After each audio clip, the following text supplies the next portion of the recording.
On va aller faire un tour en Avignon. Si vous écoutez Westrack Radio assidûment, vous n'êtes pas sans connaître l'émission Viva Culture qui est diffusée tous les dimanches à 11h, présentée par Isabelle Royer et les amis de la Maison de la Culture du Havre. Eh bien, Isabelle est à Avignon et nous envoie une petite pastille, entretien avec un metteur en scène, un artiste qu'elle rencontre sur Avignon afin de nous conseiller les choses à aller voir si jamais c'est une destination de vacances pour vous.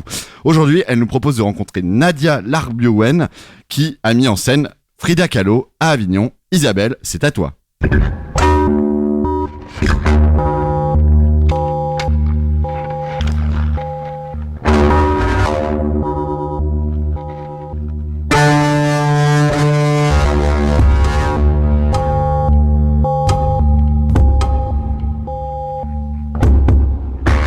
Viva Culture, une émission proposée par l'association Maison de la Culture du Havre et présentée par Isabelle Royer.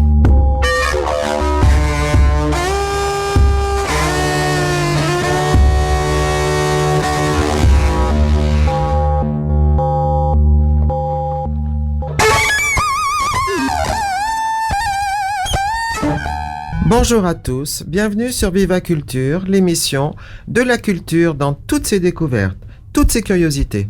Vous avez compris qu'au mois de juillet, c'est le mois du Festival d'Avignon. Viva Culture y est et vous propose tous les jours une rencontre, un entretien avec un comédien. Les rencontres sont complètement improbables, aléatoires. Nous allons où la curiosité nous chante, c'est-à-dire parce que l'on connaît un acteur, un metteur en scène, on a envie d'entendre un texte, de découvrir un spectacle, un lieu. Et nous allons vous en rendre compte tous les jours. Bon, Nadia Larbiowen, je suis très contente de vous parler au sortir d'une pièce que nous venons de découvrir, Frida Kahlo. Alors évidemment, on a été assez soufflés par la performance que vous faites, puisque c'est un seul en scène quasiment. Oui, alors le spectacle dans son intégralité s'appelle Frida Kahlo, esquisse de ma vie. Pourquoi esquisse de ma vie ? Parce que on a fait une esquisse de la vie de Frida Kahlo. Elle a eu une vie tellement tumultueuse, tellement enivrante, tellement forte qu'on pouvait pas tout raconter en 1 heure de temps. Mais quand même, on a essayé de garder des thématiques comme le handicap, le militantisme, l'amour, la peinture, forcément. Et un seul en scène, oui et non à la fois, parce que il est vrai que moi je suis clouée au lit. Frida clouée au lit à cause de ses multiples interventions chirurgicales suite à son accident de la route. Mais il y a quand même un personnage qui, lui, déambule tout autour d'elle. Effectivement, le musicien. Voilà, le musicien qui représente aussi la mort au Mexique. Elle est célébrée là-bas. Oui, on y pense forcément. Voilà, on y pense. Et du coup, lui, voilà, il représente la vie autour de Frida qui, elle, clouée au lit, attend que, mine de rien, qu'on vienne la chercher. Mais avant ça, elle garde toujours la pêche. Elle veut montrer qu'elle est encore en vie et que viva la vida malgré tout, quoi. Mais c'est vrai. Et vous avez quand même choisi de la présenter couchée tout le temps.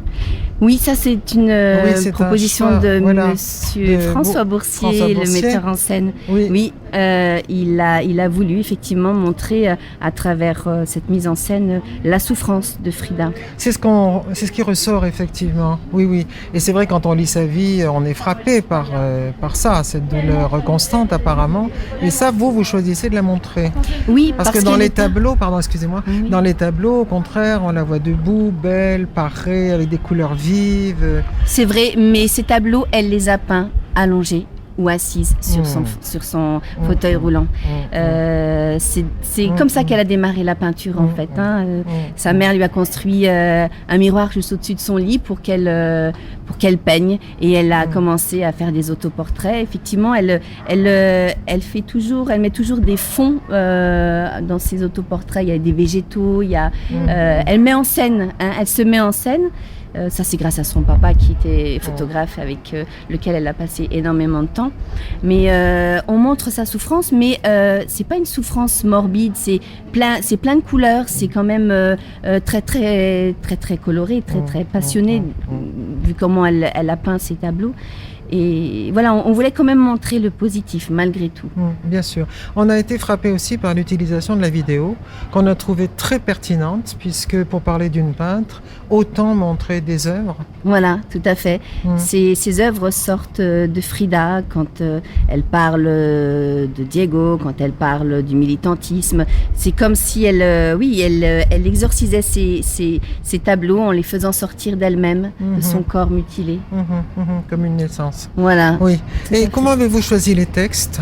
Eh bien, ce sont des textes que j'ai choisis parmi son journal intime, ses correspondances, mais aussi des documentaires. Donc j'ai fait, j'ai écrit autour de ça, avec des liens, des petites choses à moi aussi, parce qu'il faut aussi créer du lien dans tous ces textes-là pour créer un spectacle. Voilà, parmi ces documents-là principalement. Et qu'est-ce qui vous a attiré chez elle pour choisir ce personnage-là Eh bien, justement, son amour de la vie. Son amour des autres, son amour pour Diego, son amour pour sa famille. Voilà, je trouve que c'est une femme belle, rebelle, libre et très passionnée, passionnante. Et voilà, pour tout ça, j'ai voulu faire une pièce de théâtre. Parlez-nous un peu de la compagnie. Alors, la compagnie Novecento, c'est une compagnie lyonnaise. Elle a 5 ans d'existence. On travaille énormément sur des thématiques qui nous semblent importantes et que l'on défend, donc le handicap, le devoir de mémoire, l'interculturalité, ce sont les principales thématiques que l'on aborde. On travaille énormément avec les établissements scolaires. Certains de nos spectacles sont labellisés LICRA. Voilà, on essaie de raconter par le biais du théâtre ce qui nous entoure, aussi bien le handicap que voilà, vivre avec les personnes que l'on ne connaît pas, dont on a peut-être un petit peu peur, mais justement, si on les connaissait un petit peu mieux, on n'en aurait pas peur. Je pense aux migrants, aux étrangers, etc. et aux personnes handicapées aussi. Et puis, le devoir de mémoire, oui. La Deuxième Guerre mondiale, la Shoah, c'est aussi des thématiques très importantes pour nous. Oui.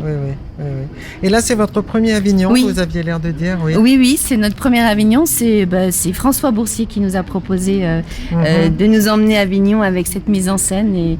Voilà, je ne pouvais pas dire non. C'était vraiment une belle opportunité que de me proposer ça.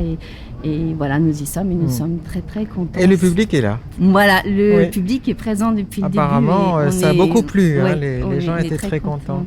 Oui. Vous dites le handicap en parlant, mais je ne sais pas si c'est ce souvenir-là que je vais garder.